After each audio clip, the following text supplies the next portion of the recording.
안녕하세요. 저는 올해 40대 중반이 된 여자입니다. 얼마 전 정말 믿었던 사람들에게 뒤통수를 세게 맞았던 일이 있었어요. 지금 생각해도 억장이 무너지고 가슴이 아려옵니다. 오늘 여러분들에게 이 일을 말해드리려고 해요. 저는 남편과 같은 고향 출신 사람입니다. 저희 동네가 워낙 작고 사람도 많이 없어서 동네 사람들끼리 다 친한 사이예요. 그래서 어릴 때부터 같이 놀았던 친한 오빠였습니다. 저는 외동딸이었는데 오빠가 저를 친동생처럼 대우해줘서 거의 같이 자란 거나 마찬가지였죠. 저희 동네가 워낙 작아서 이웃 사람들끼리도 다 아는 사이였는데 저희 부모님과 오빠네 부모님도 다 친합니다. 저희 부모님이 늦게 퇴근을 하시는 날이면 오빠네 집에 가서 저녁밥을 먹기도 했고 등하교도 같이 하고 말이죠. 친구들은 저한테 이렇게 듬직한 오빠가 있어서 좋겠다고 했고, 그리고 오빠가 잘생긴 편이라 친구들한테 부러움도 많이 샀죠. 이렇게 다정하고 배려심 넘치는 오빠를 누가 안 좋아하겠나요?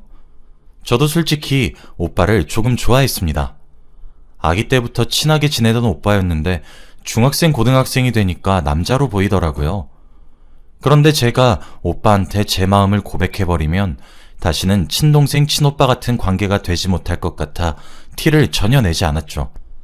제가 많이 덜렁대는 성격이고 오빠가 꼼꼼하고 섬세한 성격이에요. 그래서 제가 빠뜨리거나 잃어버리는 물건이 있으면 항상 오빠가 어디선가 찾아와 주었습니다. 나이가 들어갈수록 오빠한테 의지하는 면이 많아졌고 오빠가 여자친구가 생기면 저를 버릴까봐 많이 무서웠어요. 그런데 다행스럽게도 오빠는 성인이 될 때까지 연애 한번 하지 않았는데 그게 저는 내심 기뻤습니다. 부모님들도 저희 보고 결혼하면 사돈이 되는 거냐며 호들갑을 떨곤 하셨는데 그럴 때마다 저는 얼굴이 빨개졌고 오빠는 아니라고 부정했죠. 조금 서운하긴 했지만 그래도 어쩔 수 없었습니다. 아무튼 그런 학창시절이 끝나고 저희들 다 대학교에 들어갔어요. 오빠는 대학교 진학을 포기하고 일을 배우면서 사업 준비를 하고 있었죠. 저는 대학교를 다니다 보니까 더 넓은 도시로 가게 되었고 오빠는 고향에서 계속 살았습니다. 매일 붙어있던 오빠와 멀어지니까 왠지 모르게 싱숭생숭하더라고요. 한 번도 오빠 없이 살아본 적이 없는데 이렇게 저 혼자 외딴 곳에 남겨지니까 무서웠습니다. 대학교 생활을 하면 할수록 오빠가 더 생각이 나고 너무 보고 싶었죠. 학교 생활을 하면서도 오빠와 연락은 자주 했어요. 제가 매일같이 너무 힘들다, 집 가고 싶다 라고 말하면서 찡찡대면 오빠가 늘 저에게 충고와 위로를 해주었어요. 오빠가 없었다면 아마 전 못 버텼을 겁니다. 그런데 어느 날 새벽에 오빠가 갑자기 전화를 하더라고요. 저는 기숙사에 있었고 오빠는 고향에 있었죠. 그런데 전화를 받으니 나 지금 너희 학교 기숙사 앞인데 잠깐 나와 라고 하는 겁니다. 저희 집이 많이 시골이어서 여기까지 오는데 분명 몇 시간은 걸렸을 텐데 너무 놀란 마음에 뛰쳐나갔어요. 그런데 정말로 오빠가 있었습니다. 몇 개월 만에 오빠를 보니까 눈에서 눈물이 차올랐고 저도 모르게 오빠에게 달려가서 안겼어요. 그리고 펑펑 울었습니다. 여기는 전부 다 제가 모르는 사람들밖에 없었고 낯선 환경에 적응도 안 됐는데 거기서 유일하게 아는 사람인 오빠를 보니까 마음이 갑자기 놓이면서 눈물이 나는 거 있죠? 저도 모르게 펑펑 울고 말았습니다. 그런데 오빠가 그날 저에게 고백을 했어요. 사귀자고 말이죠. 그렇게 저와 오빠가 만난 이야기입니다. 몇십 년 동안 같이 살았던 사이였는데 서로가 곁에 없으니까 드디어 소중함을 알았던 것 같아요. 저희는 그날부터 연애를 시작했고 제 첫 남자친구가 오빠여서 너무 행복했습니다. 부모님들도 다행히 저희의 연애를 너무 좋아해 주셨죠. 저는 오빠와 연애를 몇 년 동안이나 했는데 그동안 오빠는 사업도 잘 되고 저도 취직을 했어요. 그리고 자연스럽게 결혼 이야기가 오고 갔습니다. 사실 저희들 다 첫 연애인데 이렇게 결혼까지 하게 되니까 너무 로맨틱하더라고요. 부모님들도 무슨 동화에서 나오는 이야기 같다고 했습니다. 저희는 결혼 준비를 하기 시작했고 웨딩 플래너를 찾아다녔어요. 그런데 오빠가 아는 사람이 있다고 하는 겁니다. 어머니가 소개시켜 주셨는데 아는 사람이라 더 저렴하게 할 수 있다고 하면서 말이죠. 저는 소개받은 플래너를 찾아가서 상담을 나누기로 했습니다. 그런데 저는 소개받은 플래너를 보고 깜짝 놀라고 말았어요. 바로 제 고등학교 동창 친구였기 때문입니다. 그 친구는 저와 고등학교 때 가장 친했던 친구였는데 갑자기 하루아침에 말도 없이 사라졌어요. 집으로 가니 이미 빈집이었고 학교도 나오지 않았죠. 그리고 저희 때는 연락할 방법도 없어서 아무런 연락을 하지 못했습니다. 그런데 거기서 떡하니 만나니까 너무 반갑더라고요. 친구와 같이 인사를 나누고 저희 셋은 많은 이야기를 나누었습니다. 제가 어릴 때부터 하도 오빠와 붙어 있었기에 친구도 오빠를 알고 있었어요. 그런데 저희 둘이 결혼을 한다고 하니 되게 놀란 눈치더군요. 저는 결혼식 이야기보다 그 친구가 왜 갑자기 사라졌는지가 너무 궁금했어요. 수연아, 근데 너 왜 갑자기 연락도 없이 사라졌냐? 나 솔직히 그때 좀 섭섭했어. 아, 그때? 그때 그냥 전학 가게 됐는데 너한테 말하면 너무 슬플까봐 일부러 아무한테도 말 안 하고 조용히 간 거야. 미안해. 그래도 연락은 하고 가지. 이렇게 우연으로 안 만났으면 너한테 청첩장도 못 줄 뻔했어. 저희는 과거 이야기도 하고 결혼식 이야기도 하면서 시간이 훌쩍 지나고 말았어요. 아침에 갔었는데 어느새 해가 다 지고 말았더라고요. 저희는 연락처를 주고받고 카톡방을 만들어서 나머지 대화를 나누었습니다. 결혼식 준비가 정말 하나부터 열까지 다 정해야 하더라고요. 정말 힘들었습니다. 그런데 다행히도 플래너가 저와 아는 사람이라서 맘 놓고 할 수 있었죠. 오빠와도 자주 만나면서 결혼 이야기를 했는데 오빠도 다행히 플래너 친구가 마음에 든다고 하더군요. 저희 셋 다 같은 고등학교였지만 오빠는 그 친구가 기억에 나지 않는데요. 저와 제 친구는 학교를 다니면서 늘 붙어 있어서 그럴 리가 없는데 오빠가 그렇다고 하니 의심은 하지 않았죠. 그래도 지금이라도 셋이서 친해질 수 있어서 다행입니다. 결혼 준비를 한 지 그렇게 한 달이 넘어갔어요. 한 달이 지났지만 정한 게 별로 없었습니다. 아직 준비해야 할 게 산더미처럼 남아 있었죠. 그런데 우연히 오빠의 휴대폰을 본 날이 있었어요. 알람이 와서 자연스럽게 휴대폰을 보는데 플래너 친구한테 왔더군요. 그런데 3명이서 있는 단톡방에 보낸 것이 아니었습니다. 바로 둘이서 개인적으로 연락을 하고 있더라고요. 그런데 오빠와 친구의 대화 내용은 정말 가관이었어요.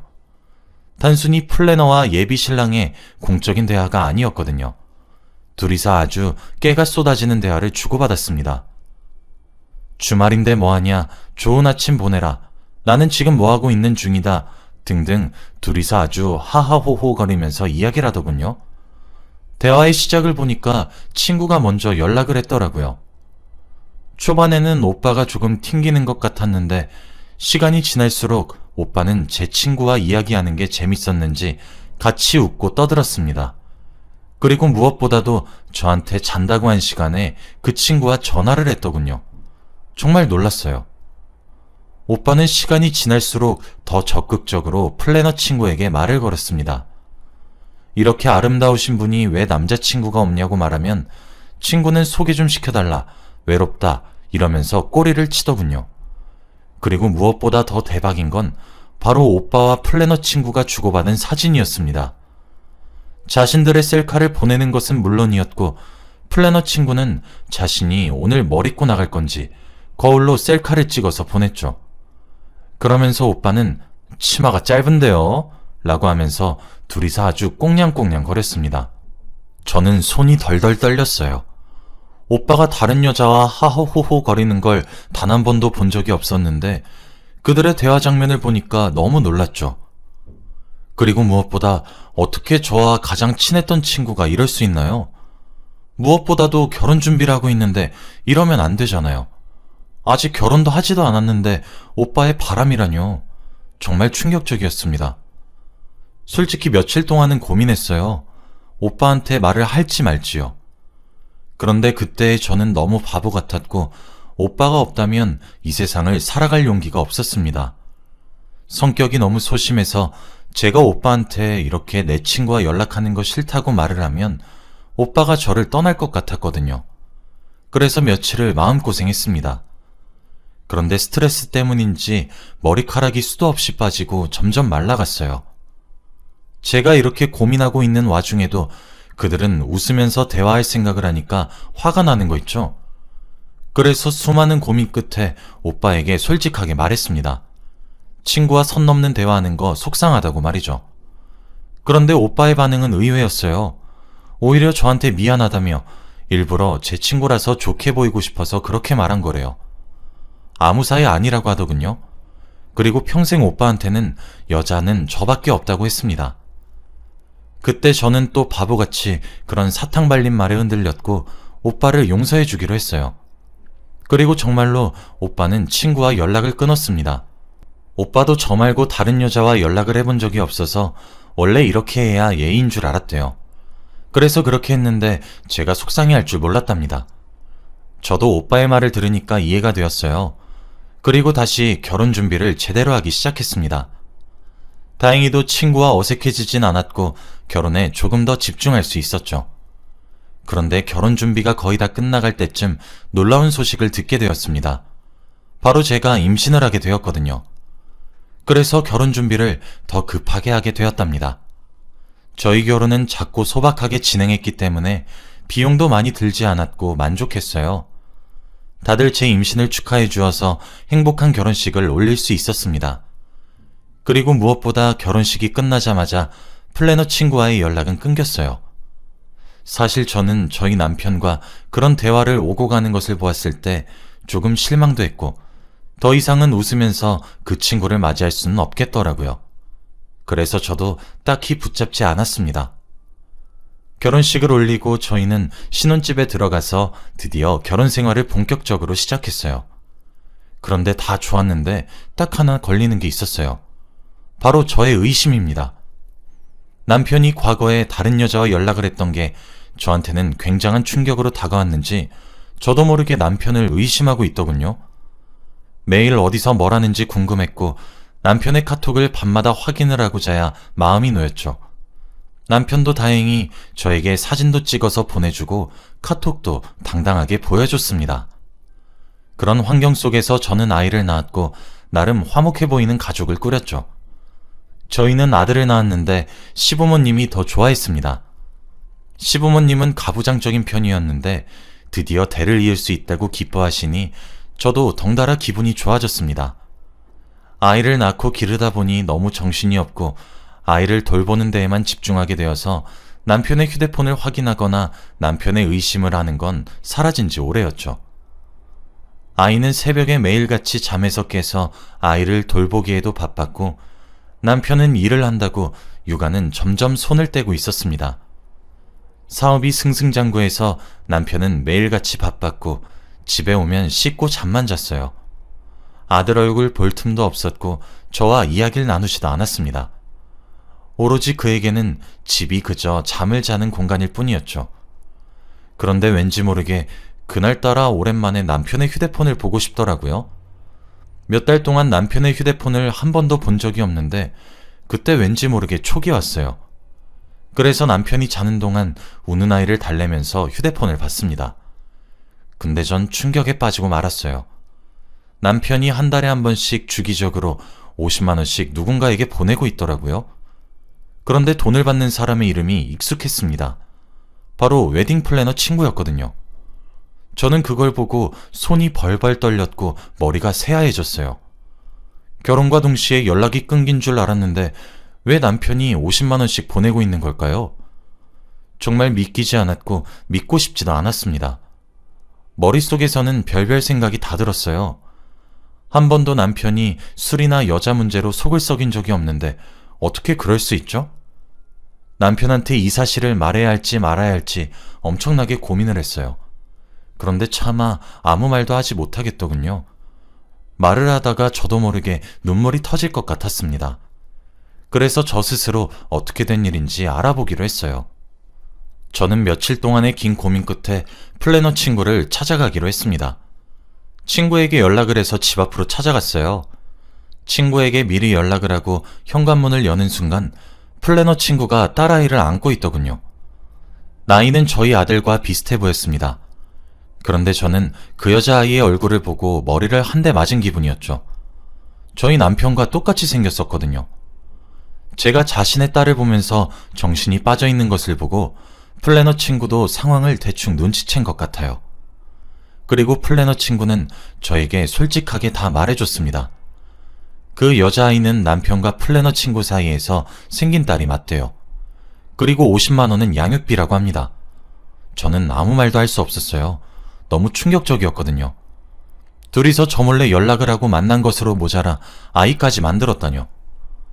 제가 다리에 힘이 풀려서 주저앉으니 친구는 저에게 더 충격적인 말을 했습니다. 그 오빠 내가 먼저 좋아했어. 라고 말이죠. 그게 무슨 말인지 저는 이해가 되지 않았습니다.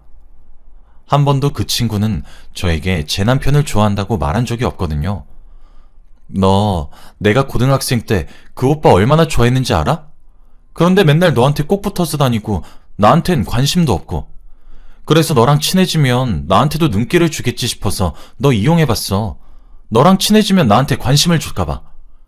그런데 여전히 그 오빤 너만 보고 있더라?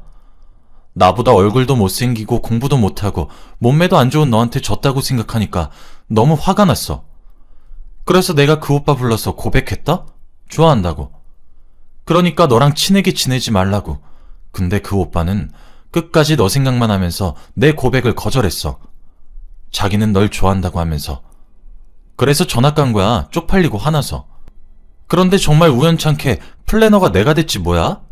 그래서 이건 하늘이 준 기회라고 생각이 들어서 내가 들이댔어. 내가 원래 좋아했던 사람이었고 네가 뺏은 거니까. 내가 네 남편 술 좀 먹이고 실수 좀 저질렀다. 왜? 뭐 문제 있어? 내가 먼저 그 오빠 좋아했어. 네가 뺏은 거라고. 저는 그 친구의 검은 속내를 마주하고 넋을 잃고 말았습니다. 친구는 저희 남편에게 술을 잔뜩 먹이고 일부러 실수를 하게 해서 임신을 한 거래요. 그러면서 자신을 봐줄 줄 알고요. 그리고 마지막으로 제발 이혼을 해달래요. 제 자리에 이제 자기가 들어갈 거라고 하면서 말이죠. 제가 이혼하면 화목한 가정 환경 속에서 딸을 키울 수 있을 것 같다고 합니다. 저는 친구의 말을 듣고 정말 화가 머리끝까지 나더군요. 그래서 그 자리에서 일어나 친구의 뺨을 내리쳤습니다. 도저히 손이 안 올라가고는 못 베기겠더라고요. 친구는 맞으면서도 실실 웃고 있었고 저는 친구 집에서 나와 바로 시댁으로 갔습니다.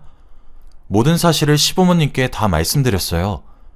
시어머니와 시아버지는 워낙 가부장적인 분들이셔서 뒷목을 잡고 쓰러지기 직전이었죠. 저는 이혼을 한다고 했습니다. 그때 남편이 소식을 듣고 시댁으로 왔어요. 그러면서 저에게 싹싹 빌었습니다. 제발 이혼은 하지 말아달래요. 한순간의 실수였고 세상의 여자는 저밖에 없답니다. 정말 어처구니 없었죠.